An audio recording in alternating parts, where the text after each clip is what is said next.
Well, good evening, friends, and welcome to our panel discussion this evening on true justice. We are thrilled that you are with us, and hopefully you can all hear us and see adequately from where you are.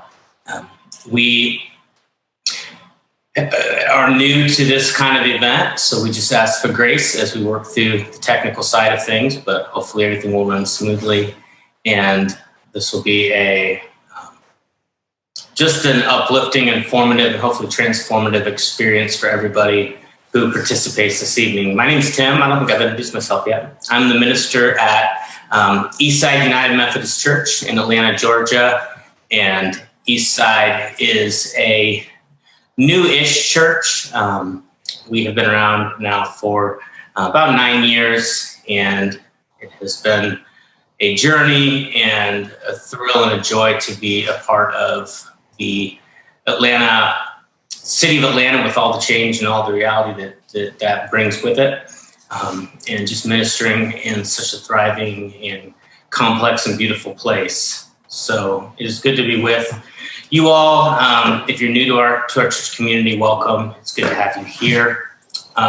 Several months ago, a member of our church let us know that the Blank Foundation was actually putting together essentially a program that they were hoping that different community groups or church groups or different kinds of local groups of folks would come together and experience the film True Justice, and then have an opportunity for continued dialogue and learning and discussion about it. And because of what we had experienced with COVID, our original plan for that experience several months ago was postponed, and we are here this evening in a different iteration of that experience. But we do want to thank the Blank Foundation for generously funding the speakers and the ability for us to do this tonight. And we greatly appreciate the generosity that they have extended to us. And because of the limitations of online platforms, because we are new to all of this, just a couple of housekeeping items up front. The best way that you can view this event is to choose the hide non-video participants selection in the Zoom settings on your computer. And if you are using a tablet or a phone or another kind of device, the panelists and the moderators speaking, they should be those who will show up for you.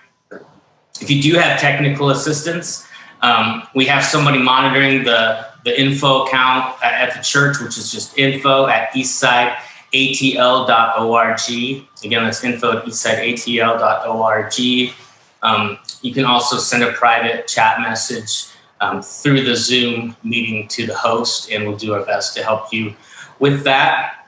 Obviously, the hope of the evening is that you have experienced the film, the documentary True Justice, and you have come with your minds and your hearts primed for discussion. It is set up to be a panelist type conversational experience, but because of the amount of people that are logging on, we had to think through kind of a way to bring in questions and then to decide which questions would be presented to our panelists. And we're going to be using Slido.com, and this is an app that essentially allows you to ask questions or to look at other questions that have been posed by people in the group, and you can upvote the questions that you find most interesting. If somebody already asked a question that you were considering bringing up, it gives you the chance then to just try to push that question to the top so that it can be one of the conversation pieces that we address this evening. So I believe that there is more information in the chat on how to download that app and to utilize it, but Slido.com, and our meeting number is 35673. And upvote the questions that you resonate with, or that maybe are similar to the question you were going to ask, or pose a question yourself to have placed in the conversation piece for moderation. Well, friends, I know that hopefully most of you have found where you need to be and are logged on at this point. And I am kind of co-piloting tonight's moderation with one of our staff members at Eastside, Karina. And Karina is going to take a few moments now and introduce our panelists who will be joining us to help guide the discussion. So Karina, it is great to have you with us, and I hand you the mic. Thanks, Tim. Hello, everybody. Like Tim said, my name is Karina, and I have the great honor of introducing our panelists tonight. I hope that you all are doing well and are excited for tonight's event. So first off, we have Greg. He is an Atlanta native. He's also an associate professor of pastoral care and counseling at Emory University's Candler School of Theology. He earned his undergraduate degree from Emory and holds his MDiv and PhD in pastoral theology from Princeton Theological Seminary. We are so grateful to have you here tonight, Greg. Thank you for joining us. Hey, what's up, Karina? Thank you. Hey. And we also have Toby. Toby is an author. I'm so sorry. Greg is also the author of Fearless Dialogues. I'm so sorry. He is also the author of Cut Dead But Still Alive, Caring for African-American Young Men, and is a founder of GE2 and Associates in Fearless Dialogues. Sorry about that, Greg. I left that part out. All good. Thanks. Secondly, we also have Toby with us. Toby is the founding pastor and Bible teacher at Beloved Community in Trenton, New Jersey. He is also an academic advisor and lead instructor at the New Jersey STEP, which is the Scholarship Transformative Education in Prison, and Association of Higher Education Institutes in New Jersey that works in partnership with the New Jersey Department of Corrections and State Parole Board to provide higher education courses for all students under the custody of the state of New Jersey while they are incarcerated and assist in the transition to college life upon their release into the community. Toby, thank you so much for joining us. We're so happy to have you here. Honored to be with you all. Wonderful. I'm now going to hand the mic over to our panelists. We have a couple conversation topics that we want to get started with, but I'm going to let them first jump in with what they would like to get started with.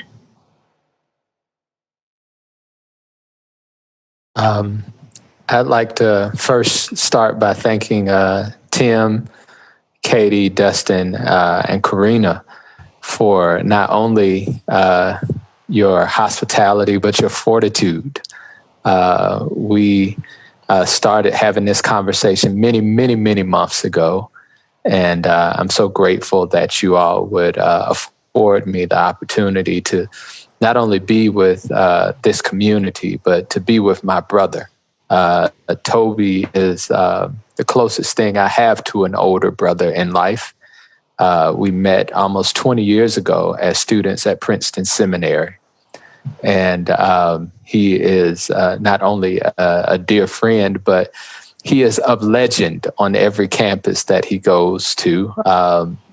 Many of the professors knew him as the student who had read at least as much as them, if not more. And he has been a dear friend and confidant for many years. So, Toby, I got a question for you, bro. Yeah, man. True Justice. We both watched this documentary, and we don't, in some ways, watch it as bystanders. We are part of this story in more ways than one. I personally resonated with his reflections on music and his grandmother and being raised in the South and memory. As a Black man in a Black body, watching this movie, how are you feeling now? Man, that's you just don't play around. There's no hors d'oeuvres or anything. Yeah, let's get going, bro. We limited time. You ain't gonna out Southern me. I'm a Southerner too, and I want to say thank you to our host I've enjoyed even the pre-prep stuff. And, Atlanta is one of my favorite cities on earth. I spent 18 years there, formative years. So thank you all. I'm honored to be a part of this conversation.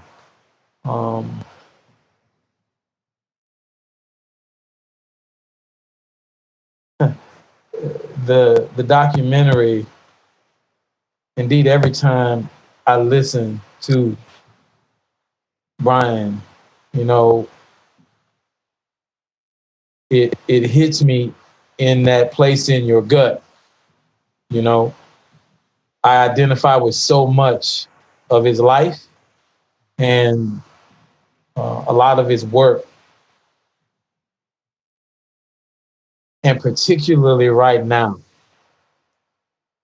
at this strategic inflection point where we find ourselves in the country, in the church, politically, socio-emotionally, personally. Mm-hmm.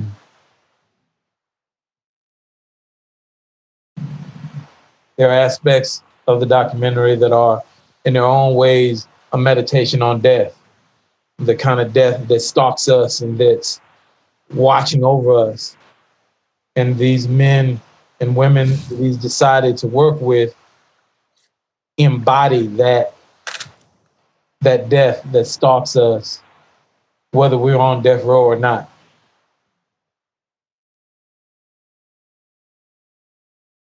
And I think that's a particular burden for Black people, and particularly as a Black man in this moment. It was, again, a visceral experience. Mm-hmm. At the same time, there is this boyishness about him, right? Yes, indeed. There's this boyishness about him where he is still his grandma's sweet baby, right? Mm. He's still, with all that he's been through and all of the devastating stuff that he writes about and that he grapples with on an hourly, even minute by minute basis, there's still that grandma sweet baby in him that gives me hope and makes me feel better. Mm-hmm. So with the documentary as a lens of how I'm feeling right now, I'm twixt in between that death that stalks me, stalks so many of us, and that boyish wonder that keeps us tilting at those windmills, doing everything we can, grappling in hopeless situations,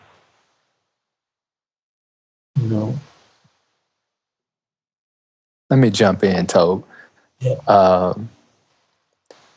There were 3 questions that rattled me and brought me not only back into my body in this place, but in some ways led me to transcend my body and to go beyond this place. The first one was the question he asked after seeing all of the white kids flee the pool as a boy. And he stood in the corner and cried, or tried not to cry, which is important. He tried not to cry, which says something about the hypermasculinity of far too many young Black boys. But he said, "What do you do with that memory?" And I thought about all of the memories that left a stain from boyhood to 43 years of life. I couldn't escape that question. The second question for me, Toby, was when Brother Winton, is it Winton or Hinton? Hinton. Brother Hinton was talking about his first night on death row, and someone was being electrocuted, and he could smell the burning flesh. And he got really choked up, and the guard said to him, "One day somebody will smell your flesh." And he asked, how can, and then he stopped. He couldn't even get it out. How can another human being tell another person that? And that kind of question really leads me to contemplate the depth of how we appreciate or depreciate human life.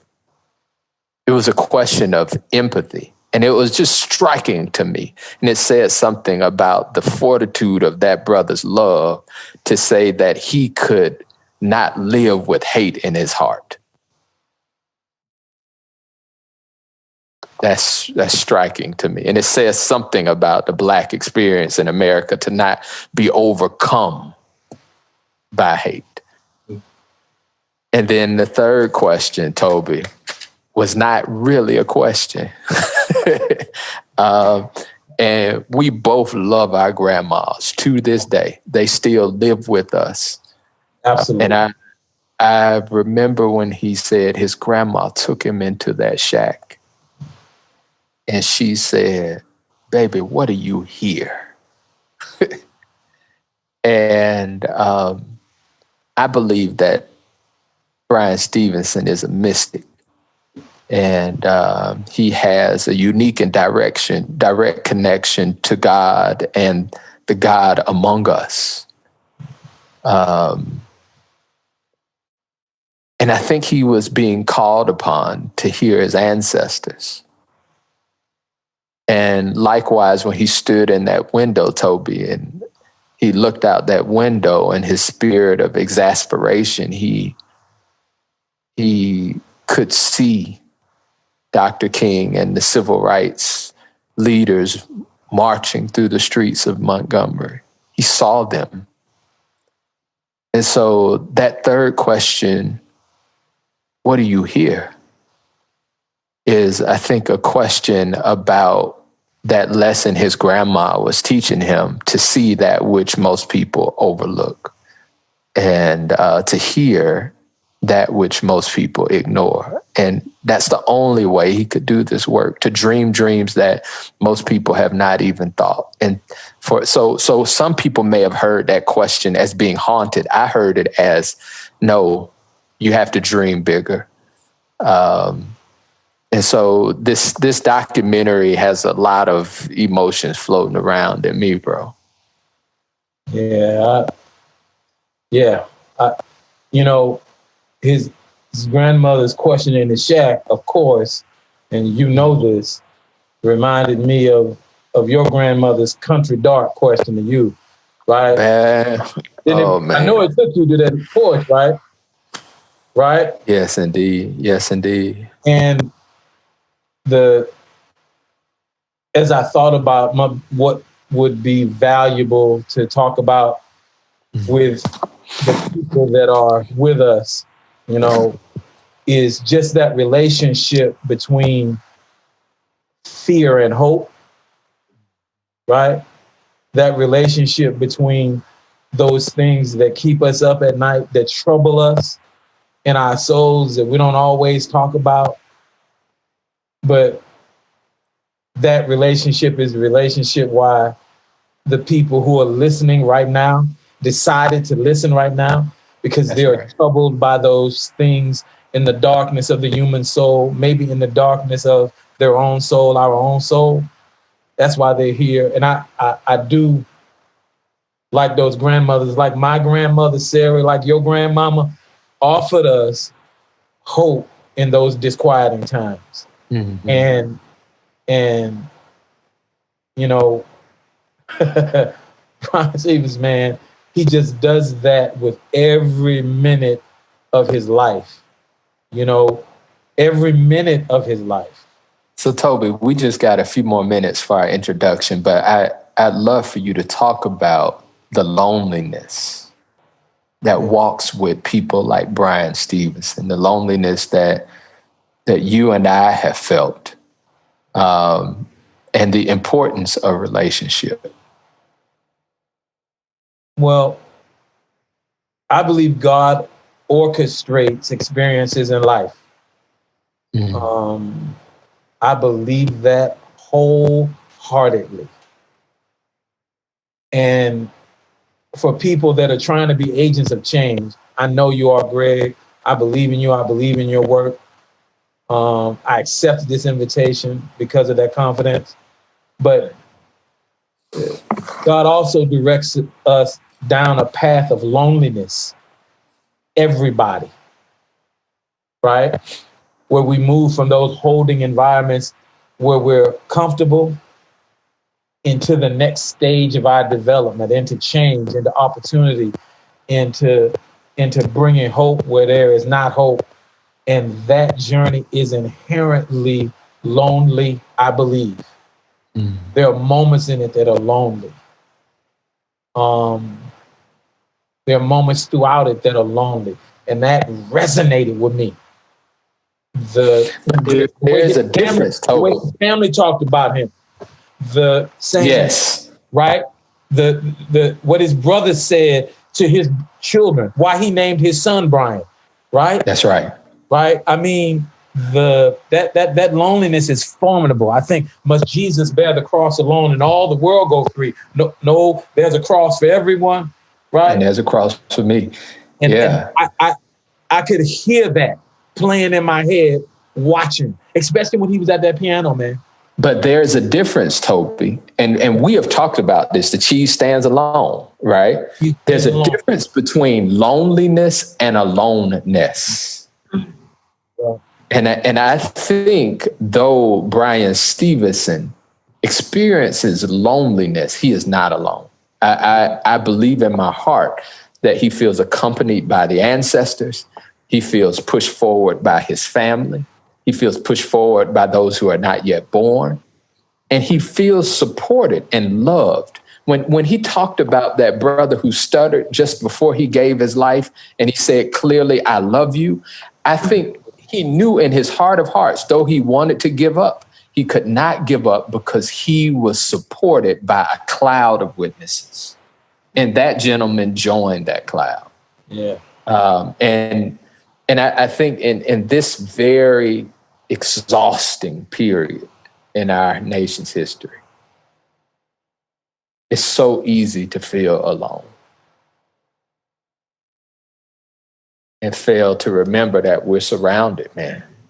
I wanted to mention one more thing, Greg, man, that as we move in this brief time that we have, one of the things I was struck by was how black Stevenson is, how black his life is, right? Yes, he is. But then he is so black that he moves into that category that we call human, right?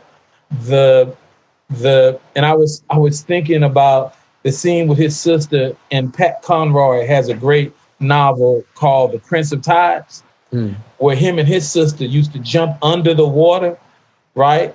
When their parents were arguing or when their parents were fighting, and in the struggle in their formation, they held on to each other. And I parallel that Pat Conroy image, which permeates both the novel and the movie, right? And his moments of that isolation, but also that companionship of his family and the new brothers and sisters that he's helping. And that is the most human part, right? As black as he is. It is not a black but it's a black and. And I just love the humanness of the man. Yeah. What you want to do, Timothy? Thank you both so much for that. Just letting us into a little bit of your worlds and your experiences with the film, and kind of helping us to set the table a little bit. So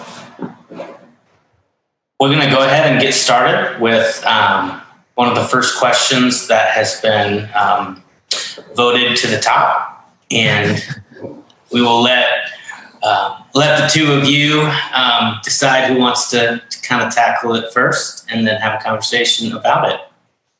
So the first question that has been offered to us: what is the role of the church in fixing the narrative of American history? In particular, what do predominantly white churches need to be doing in this time? I'll read that one more time. What is the role of the church in fixing the narrative of American history? In particular, what do predominantly white churches need to be doing in this time? I'm going to jump in and give just a succinct comment.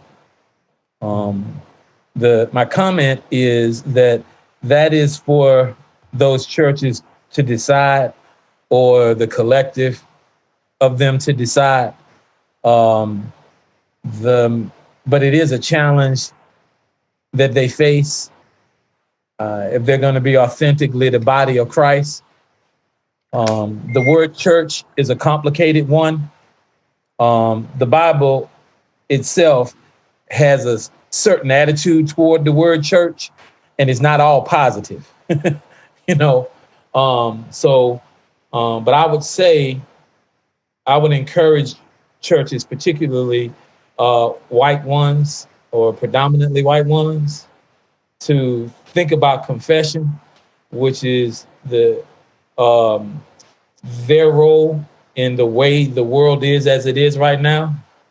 And it's important that I think they think through their own complicity in whatever is wrong with America, since they were such a significant part of the shaping of America, particularly modern America, particularly the South. The second thing I think that would be helpful for white churches to think about is conviction, right? In both its senses, think about what conviction really, really means. What does it mean to have a crucified Savior as the centerpiece, a crucified then resurrected Savior as the centerpiece, right, of your identity and the work that you do? And I think communion will be the third thing I would ask them to think through. What are the challenges? What is the deep meaning of communion, and how can it help them become? We think of communion a lot of times as a ceremonial thing that we do at the end of something. But what if communion is the beginning of something? And I think those things might be helpful ideas to think through. And there are about 100 books on each, but Toby, did you realize the alliteration? That was so good. Complicity, conviction, communion. That's like a 3-part sermon, dude. Yeah, well, It's in you. I think Brian Stevenson gives us a template, and it's sprinkled throughout this movie or this documentary. The first is that initial question: what will you do with that memory? And I think that aligns with the self-interrogation. And I think it needs to be both an individual and a collective interrogation of the memory. Do you know what happened on the site of the church that you actually worship in? Was it a space that welcomed people that did not look like you? Or was it a place that actively stated, we will not allow you in this space? What do you do with a memory like that? Well, as Stevenson said, sometimes the things that we are most silent about are the things that we need to talk about most. So I think interrogating memory is one of the lessons that he gives us. The second that I pulled from the movie is Brokenness. And it's a Christian ideal that we, laud throughout the Gospels. And, he says that people are broken by poverty, people are broken by disability, people are broken by trauma, people are broken by bias, people are broken by discrimination. And then he says we are all broken. And so I think what he's challenging us to do is to not project our shadow, our seeming purity onto those who are perceived to be lesser than, but to recognize that we are all a part of this historical narrative. And I think that's part of Toby's comments on both complicity and conviction. And then the other, which is much harder to do, and Hinton said it at the end. He said the men of power did not feel like they needed to apologize to one who they deemed as powerless. And I think that aligns with that point of confession. And I'm not saying we need you to go to an AME church and say, we're sorry. I mean, I don't think that's a healthy practice. But it is a healthy practice to begin to admit fault. Mm-hmm. Because to live in a space where you feel as if you are faultless is not realistic for any of us. Yeah, thank you. I have another question for you both to ponder and work through. Stevenson spoke about the difference between law and justice. What are your thoughts on his comments and how those two words are being applied today by society? You got this one, Toby. I thought it was the director of the Southern Law Center that was commenting on Stevenson that talked about law and justice. I think about the writings of the Apostle Paul that talk about the letter killeth, but the Spirit gives life. And it is a fundamental challenge in almost every sphere that we deal in. Where the law, which represents namas or represents the rules that we sort of govern ourselves by, the culture that we breathe like a fish breathes water and we breathe air. And so the law is like the law of Scripture, right? The rules. And then justice requires a kind of compassion and grace and flexibility.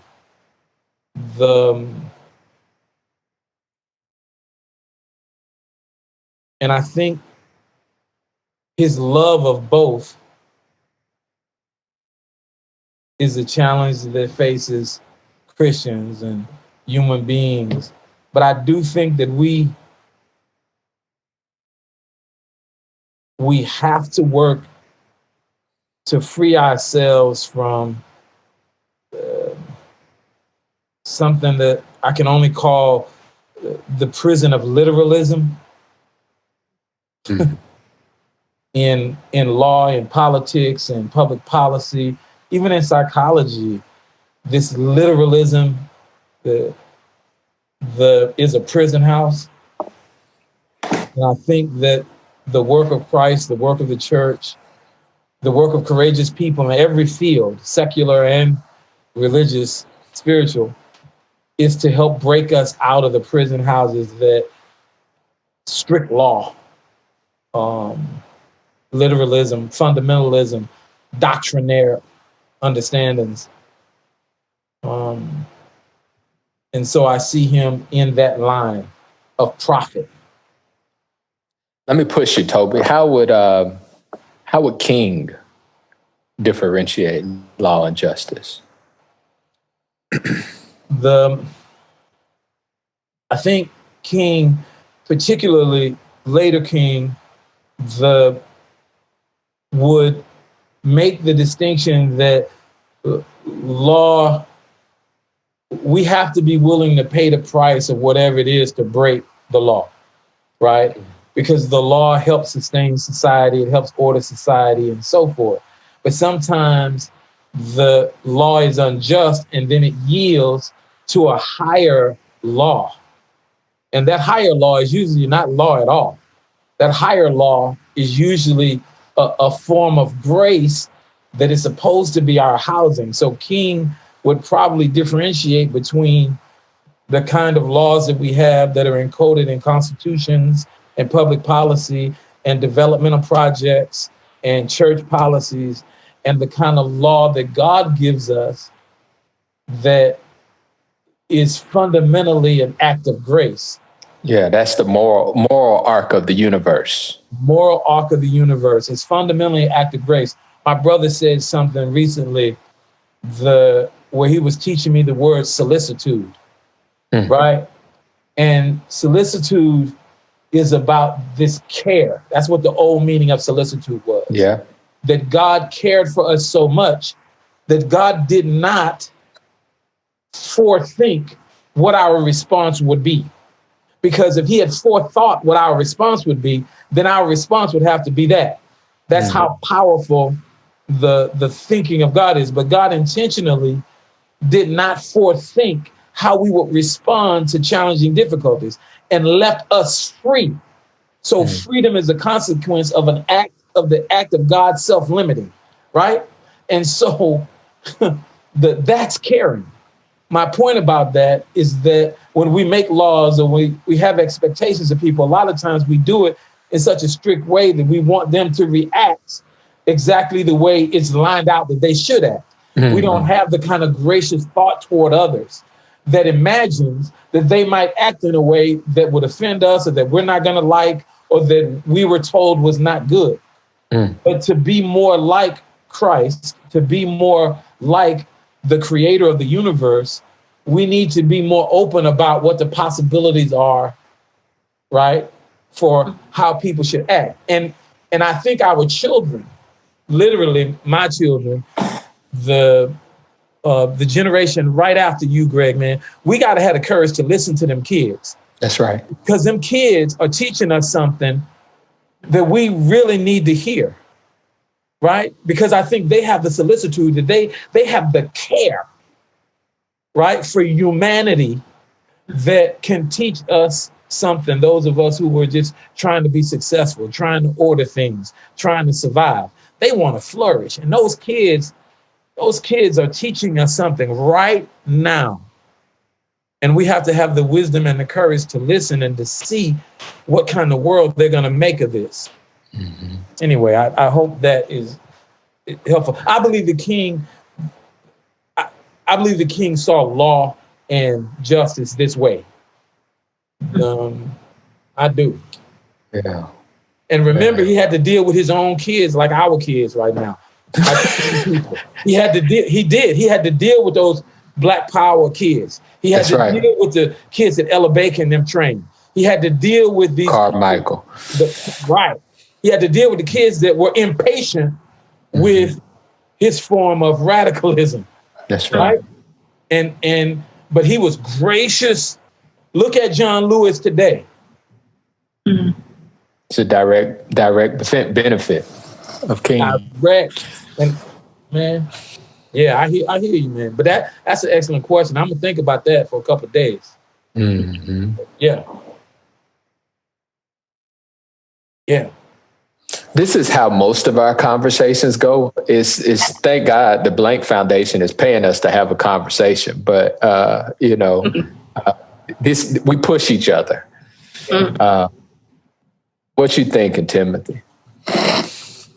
Man, we went from justice and law to Dr. King to God's foreknowledge or intentional restraint of God's own knowledge of how we'll respond to law, to grace being the house, the whole thing's structured. I mean, there's a lot there to meditate on for the next, 3 months or something. So, this is really good. This is really beautiful. Mm-hmm. Well, let me tee up another one of our community's questions for us to ponder. This particular person said, I was struck by Brian's comments about vulnerability and how it gives him hope to keep working, finding hope, fighting this good fight, even when it seems so little changes despite tremendous effort. I'm going to read that again. I was struck by Brian's comments about vulnerability and how it gives him hope to keep working, finding hope, fighting this good fight, even when it seems so little changes despite tremendous effort. Can you all talk about the possibilities and perils of vulnerability and how vulnerability leads to that hope? Can I jump on this one, Toby? So during my latter days in my doctoral program, I worked in Newark, New Jersey, with young men who were coming out of prison. And it was a laboratory for me. And these were very much like the young men that Stevenson talks about in the movie, who were inundated with a lack of what we would call healthy choices very early in life. I recall there was one young man, and Toby, you met him,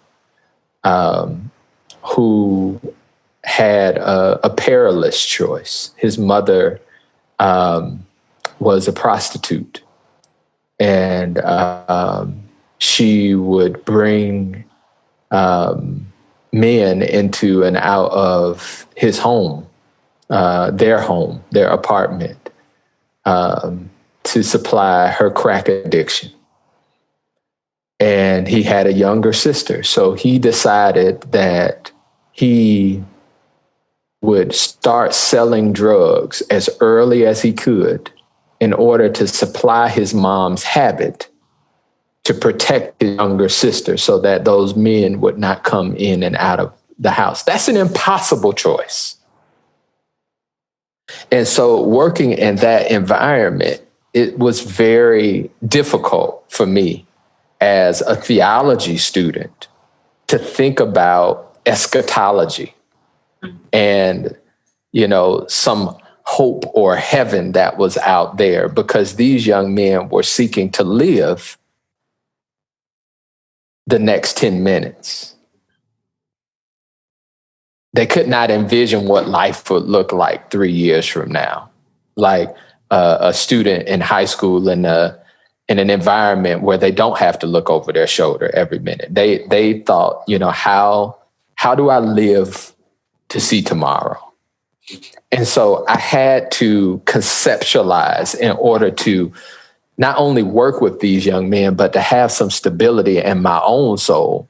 I had to reconceptualize hope. And I watched this documentary on PBS called The Interrupters. And what they do is when there's a violent activity about to pop off in the streets of Chicago, these violence interrupters would literally go and stand in the middle of the violence and put their bodies in between these warring factions. And so I came up after reflecting on that and the young men that I had grown to love as part of my own family and community, what I call an interrupting hope. And hope has to emerge into the chaos to disrupt the toxicity of hopelessness. And I think that's what we're facing in our society, the unknown, a sense of lethargy, a sense of despair, a sense of shame, right? And so an interrupting hope does three things. First, it's a disruptive desire for existential change. I don't want it to rain tomorrow. I want something to significantly shift in my life. a disruptive desire for existential change that is generated and sustained in a community of reliable others. And so while Stevenson may feel alone, he still has a community, his family, his ancestors, his grandmother whispering in his ear, the books that he's reading, the men that he's working with in prison. He is sustained by a community of reliable others. And this interrupting hope does three things. The first is it faces difficulty. A hope that does not face the difficulties of the present moment is a wish. The second is it envisions new possibilities. A hope that is present bound will die. And then the third is it works towards transformation of self and other. And so I do not see hope as a static act. It is a verb. And it requires that we see each other and ourselves as in process. And it requires work and risk.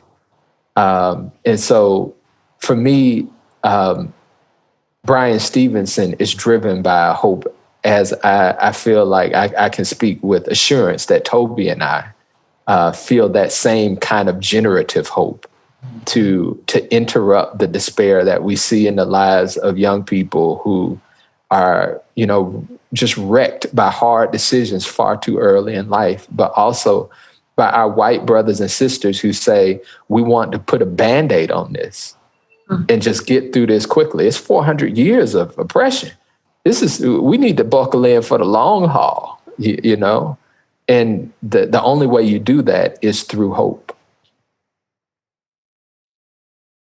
Yeah. The only thing I would add to that is I think we're maturing as a community, and we're starting to see the difference between vulnerability and insecurity. And I think in racist discourse, right, in the discourse of the privileged against the underprivileged, that insecurity dominates the mind of people who are actually among the most secure that the world has ever seen. So insecurity is the vice on the continuum. Vulnerability, however, is a virtue. Insecurity is often something that we hold quietly and then act out on it without expressing it or acknowledging it, and it leads to hopelessness. Vulnerability is shot through with hope, and it is shot through with the courage to express, to say, I can't do this, or I didn't do that, or I've fallen short here. And that vulnerability is a courageous thing. And that the truth of the tension between insecurity and vulnerability is shot through a literature of transformation, a literature of liberation, a literature of what is the best of America, right? Brene Brown talks about the power of vulnerability, but she isn't actually the first to talk about it. Baldwin talked about it. Aristotle talked about it. Aristotle said that our greatest virtues are those that we use in service of others. And so understanding the real difference between vulnerability and insecurity would help us understand what my brother Greg is laying out when he talks about that community, when he talks about what hope is, when he talks about what it is for people who are going through really traumatic circumstances, right? They're not worried about keeping their job. They're worried about eating, right? Because nobody has had a job in their family for 3 generations. Can't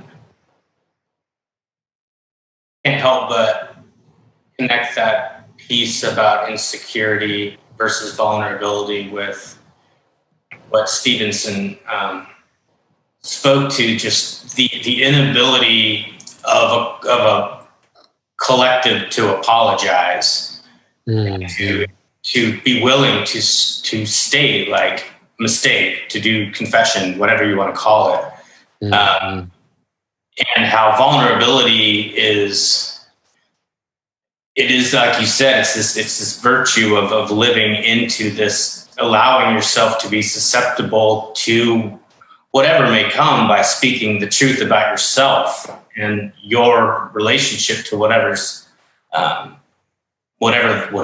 on or what has gone on, and allowing it to be what it is. But I think, the insecurity causes us to draw back and to put up strong boundary markers and strong walls and strong differentiations a lot, and to try to create what in many ways end up being sort of fictitious differentiators, but they allow people to justify their kind of their refusal really to open themselves up to the fact that they have been part of the problem, they have been wrong, they have misstepped, but there's this kind of like idolatrous virtue in refusing to apologize that American culture seems to be re-rearing its ugly head in our world today, and it seems to make conversation and communion that much more of a challenge, because we're sort of doubling down on our own posture and being unwilling to open up to the humans in front of us out of fear of what I guess we lose in that. But Timothy, Toby and I know you're a Candler alum, so you have been bathed in the wisdom of Howard Thurman. Yeah. Howard Thurman says, he talks about a magnetic field of moral concern. And he said, far too many of us do not allow others within that magnetic field. And as a result, we become desensitized and calloused. And this callousness is born of insecurity, I think. And in his just famed text, Jesus and the Disinherited, he gives an arc of hate. And what he says is that the first stage of hatred is a disinterest in the other, and he calls it fellowship.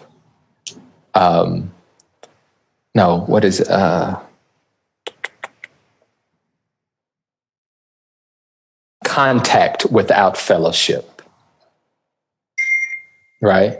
He said the first stage of hatred is contact without fellowship. I live next to you, but I don't know your name. I get on the elevator with you, but I never look you in the eye.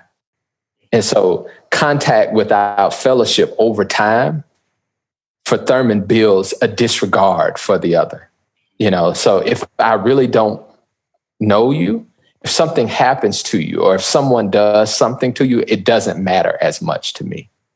And that sense of disregard evolves into an utter distrust and dislike, which leads to hatred. And so I think what Toby is really suggesting to us is that empathy brings a greater possibility, that not just empathy, but that ability to move beyond one's insecurity leads to greater opportunities for contact and fellowship, which erodes that hatred and disinterest that is allows us to say they're not people because they don't think like us. And so I would love, I know we're almost at our end, just to talk about love a little bit, because it was such a central theme in the movie.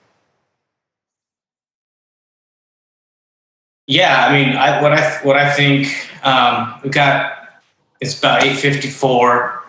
So what I would like, I think we could either do one last question, but I think I'd actually rather hear the two of you kind of offer your thoughts on love and how the movie connected with your understandings of love. And I think that would be actually a really fruitful and beautiful way for us to end our time together. So I say let's go that route. I'm going to be very brief, and then I'm going to let Toby close. There's something really significant about that image of his grandmother hugging him really tight. And she's saying, do you remember? Do you still feel that squeeze? In working with those young men in Newark, one of our greatest gifts and challenges was helping them remember times when they were loved.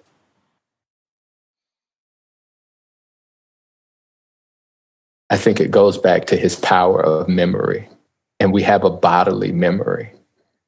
And as you wrestle with these very deep shadow experiences in your life, I invite you to think about times when people who were strangers to you loved you and you did not expect it. Toby?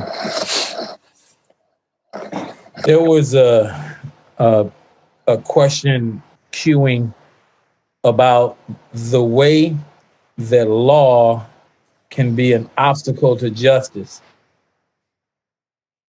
And I think that that's a fundamental part of the story that the documentary tells and the courageous witness of the life of Stevens.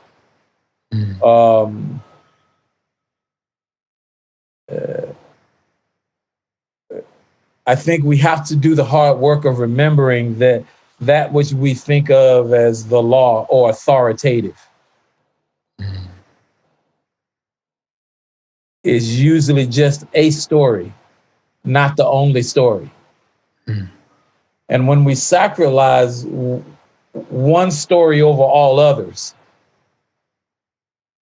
is when we get white supremacy, is when we get the legalism, is when we get idolatry. And I think the only thing that saves us from the power of the dominance of one story, right? And I'm thinking here of many people. My mind is just awash with people who have talked about this. But the only thing that saves us from the power of one story is this love that my brother and my teacher, Greg, is trying to leave us with. Love is an openness to this potential multiplicity of ways of understanding any one thing. Love is the antidote to a law that has become a prison house for all of us, not just the over-incarcerated Black and brown people, not just the oppressed people all over the world, but it's a prison house for those of us who think we have every advantage. And this context between law and love is real. This contest between stories that are closed and stories that are open is our only salvation in this moment that we face, in this strategic inflection point. So yes, the law can be an obstacle to justice. But justice, as my teacher Cornel West says, is the public face of love. Yeah.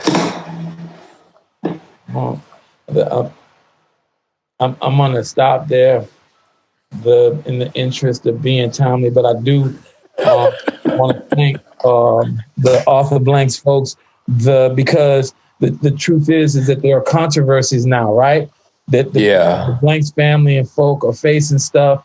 And as I look at the work of their foundation, they want to start with young people and work with adults to create opportunities for experiences that are transformational. And I would encourage everybody to find something in what you saw in the video, or find something in the relationship between us that would inspire you to be transformational? Yeah. And I guess I know we're at our time, but it's love that keeps Toby and I going. And I think one of the things that we are really hopefully modeling and embodying is not only a deep sense of vulnerability, but a love ethic that gives us the fuel to continue this work in the face of hopelessness or seeming hopelessness and fear. And I see that love ethic driving Brian Stevenson too. We pray that love ethic gives you is a catalyst for the work that we all must do. And you all are not alone. Yeah. And I'm talking to everybody, these good ministers that are helping facilitate this panel, but everybody watching, you are not alone.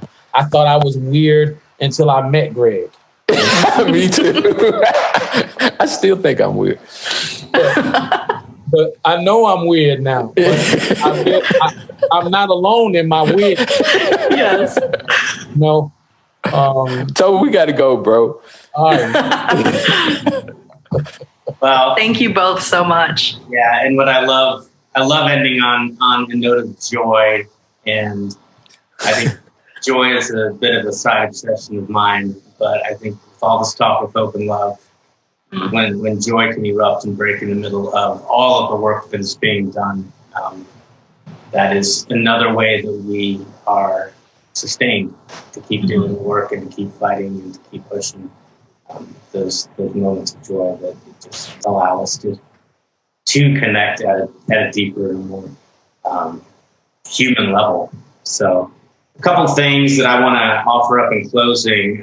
Katie has posted a book list, a reading recommendation list. If you'd like to keep going on this journey, if True Justice opened up more questions for you that you want to keep diving into, there's a really well-crafted journey that you can read through. So we encourage you to go to the comments and follow that. And I was also going to ask, I don't know if, I don't want to put you all on the spot, but if you all have ways that people can follow you, whether online or social media, if you want to share those real quick. I don't know if y'all are social media people or have websites. Yeah, I'm the founder of an organization called Fearless Dialogues, FEARLESS. So we welcome any of your thoughts, and we've been very active these past several weeks, and we appreciate your prayers as well. I am what you would call a social justice entrepreneur. So there are several things that I'm involved in, but I did want to take 10 seconds to encourage everybody to seek to support the work of Brian Stevenson. It's important work, and any way you can, look it up, read his books, and support that work. I would encourage you to do that. Toby Sanders is my name, and Beloved Community is the congregation. We're on Facebook, and you can look in and look at some of the stuff that we're doing. And I work with an organization called From the Fire that seeks to help young Black men transition into young boys, transition into manhood. And so, but I just, again, thank you all for the invitation. I'm honored by it. Keep moving in this direction. As a ministry, I'm saying that to you, but to everybody.